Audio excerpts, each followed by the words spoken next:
Crossover grading, which is cracking out a slab and then grading it with a different grading company or the same grading company, hoping for better results, can result in huge upside in your money.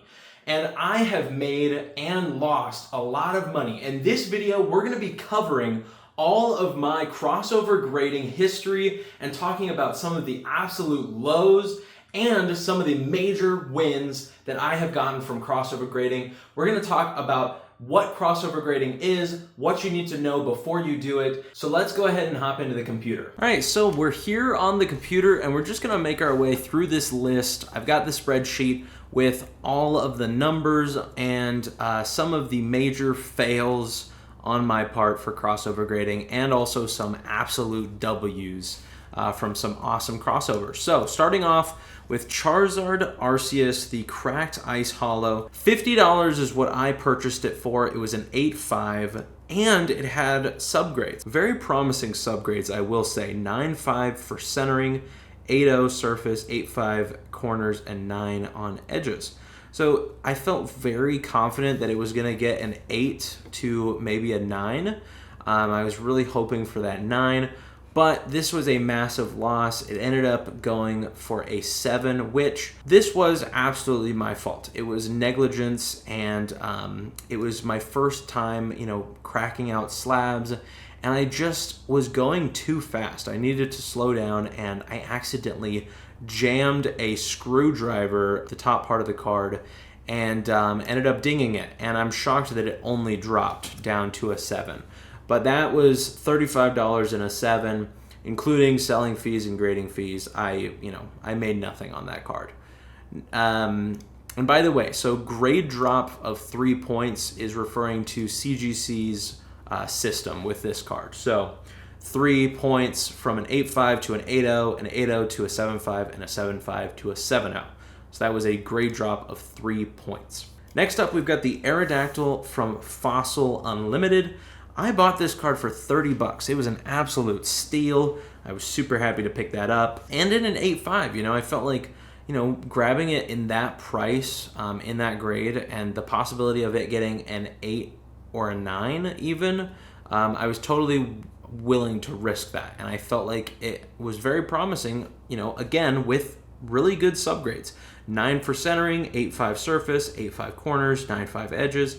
I mean, this seemed like it was going to be a 9, but somehow it came a 7, and it was only worth $40 in a 7. So it was worth more than what it was in the CGC slab, now being in the PSA slab, but when you factor in selling fees and grading fees, it is a loss. And again, a grade drop of 3 points. So, unfortunate, but we learned from those cards, and what I want to take away from those cards is don't always trust for face value the subgrades, because subgrades do give you some insight on how the card was graded, but we're working with a really small pool of grading points. There's only so many numbers, therefore, it can only actually get a main grade of so many different numbers, and just take it with a grain of salt. If the subgrades are high, that might not necessarily mean a high grade. And also another thing I learned too is PSA is very harsh with vintage cards. And you'll see that, most of these cards on this list that are vintage did poorly, but some actually did do well, and we'll talk about those later. So, Scyther. Next up, Scyther Jungle Unlimited, no set symbol. I bought this card for $70 and a 9.0, a mint 9. Centering was 10, surface 9, 9.5 corners, 8.5 edges. I was so happy to have gotten this card. Scyther was one of my favorite Pokemon growing up, and it was a no set symbol. It was the first error slab I'd ever bought, and I was super excited to get that card, and it ended up getting a grade drop of 2 points all the way down to an 8, which still only worth, $65, so, pretty close to that $70 mark, but again, a loss with selling fees and grading fees. So that was unfortunate. Let's get into some of the awesome cards, some of the W's. These were some absolutely amazing crossovers, and honestly, this is part of the reason that I continue to cross over. I feel like the pluses way outweighed the negatives and the failures. And I've also learned a lot over time. So Giratina V-Star from Crown Zenith, this is the gold. This is, the chase from Crown Zenith, continuing to go up in price. I love Crown Zenith, and this was worth $40 at the time. I'm not sure if these prices are exactly accurate to modern day prices, so please do be aware of that if you look up the prices for these cards. This is as of the time of recording for that video, so I wanted to make it consistent with what I put for that video. So just keep that in mind if the Giratina V-Star is worth more or less now.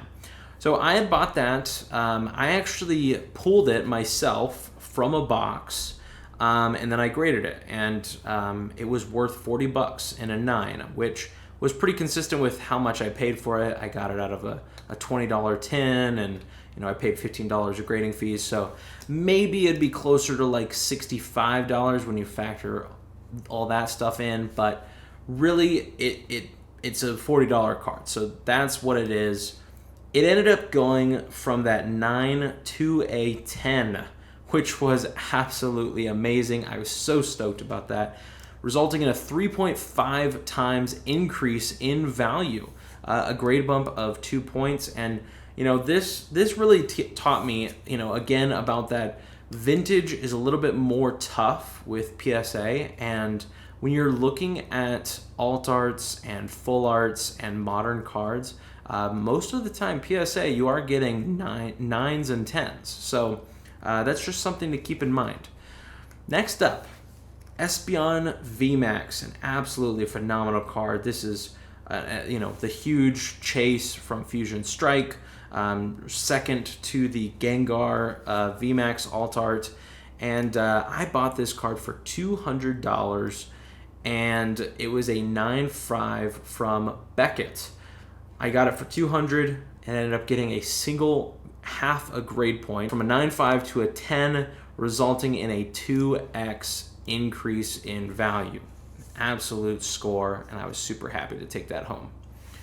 Next up, Sylveon VMAX from Evolving Skies. This was the another card that I got from that purchase, and that was $120 for that card, including grading fees and other stuff. And this card ended up going from a 9.5 to a 10. Also with the subgrades, very good subgrades. We talked about it earlier. Don't always trust those subgrades, but in this case, I could trust the subgrades. And I do think it has to do with it that it was Beckett. I do think that played a factor. I think that Beckett grading is very harsh. I've graded with them a couple times now, and man, it is tough. But really rewarding if you get a pristine 10. And then finally on this list, an absolutely insane card. I slept on the value of this card for sure. I said in my video that it was going to be worth about $100, I said. I ended up selling this card instantly for 180 bucks after I made that video.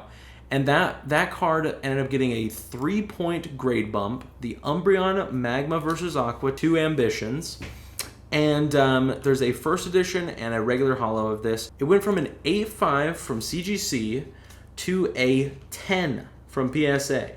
A 10. It went from a near mint to mint plus to a gem mint 10. I bought this card for $30. And I sold it for a 180 on eBay. So that was a 6x increase in value, a massive score, super cool card, fairly rare, and fairly rare in that grade as well. So yeah, just an absolutely awesome card. I was super happy to have gotten that and have it in my possession for a little while. And I just love that catch and release and being able to get that score.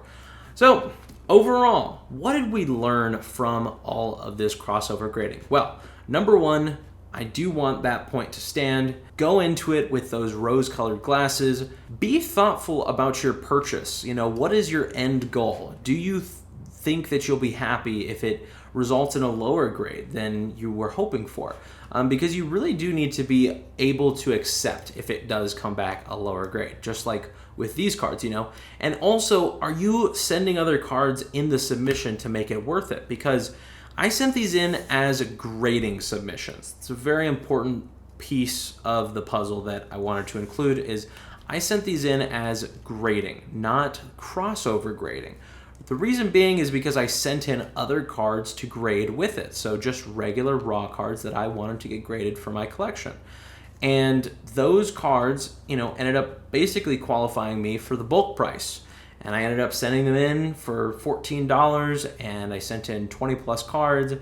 I, you know, save a little bit on shipping just because I'm shipping them all together. So it's not like a huge shipping charge for just one card.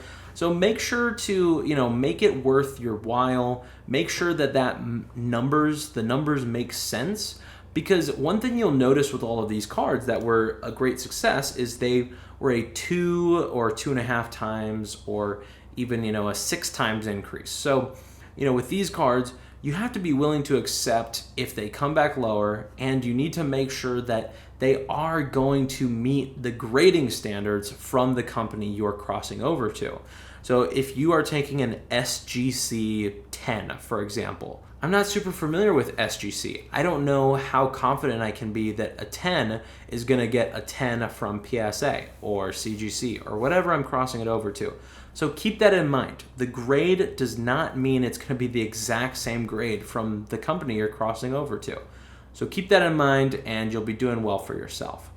Another thing too is vintage cards are harder to grade with PSA. And I don't know what grading company you're planning on crossing over to, but just keep that in mind if you're planning on crossing over to PSA. I know it's very advantageous for a lot of people to cross over to PSA because of the fact that, you know, you're gonna get a lot more value for some of your cards. I mean, look at these cards, you know, they're not worth that much less in a PSA slab just because they dropped, you know, 3 grade points. So kind of something to note that PSA does get you a really good value for your slabs. So guys, I hope you guys enjoyed this video, and if you did, please do consider subscribing to the channel. It really helps out. We're on our way to 1,000 subscribers, and also consider liking this video and commenting down below, and in so doing, it will result in you being entered to win this month's giveaway. All you gotta do is do those things and you're entered to win. And what did you guys think about these? You know, I think that these were major successes. These are, honestly, this is something that I'm probably going to be talking about for the next 2 or 3 years at least, maybe longer. They were just huge upsides. And, you know, like I mentioned, it does come with some risk. So just be aware of that. And you need to be confident with what you know about grading, what you know about grading company standards, because that's really important. And just, you know, being aware that if it doesn't come back that grade that you're hoping for, how much of a loss are you going to take on it? Because that's what I learned from some of those fails in this video. Anyways, I really appreciate you guys, and we'll catch you in the next one.